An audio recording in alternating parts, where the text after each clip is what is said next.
Un groupe d'étudiants de l'Université Duke aux États-Unis ont créé il y a quelques années un logiciel d'IA nommé Face Depixelizer, un outil qui sert à prendre une image basse résolution et de la recréer en haute résolution. L'affaire, c'est qu'en faisant l'exercice avec Barack Obama, le logiciel a créé une image d'un visage blanc. On ne sait pas c'est qui, mais clairement, c'est pas Barack Obama. Une erreur qui ne se produisait pas avec les visages blancs. Mais pourquoi donc l'intelligence artificielle voit Barack Obama blanc? Ce qu'il faut savoir, c'est qu'il y a deux choses qui sont à l'origine d'une IA. Les données massives, qui sont elles-mêmes produites par des êtres humains qui ont parfois des préjugés racistes, sexistes ou classistes, et les concepteurs qui, eux aussi, sont des êtres humains et peuvent avoir les mêmes biais. Et tout ça, eh bien, ça influence les IA.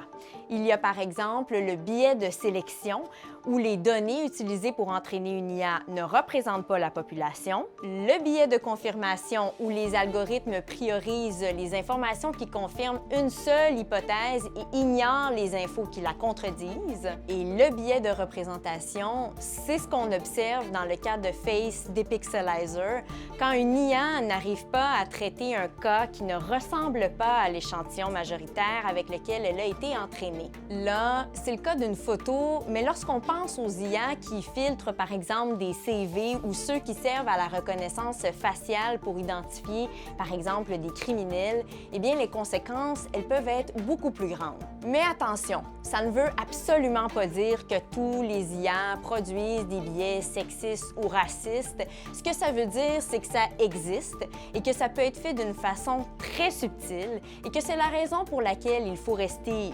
vigilant et aiguiser notre sens critique.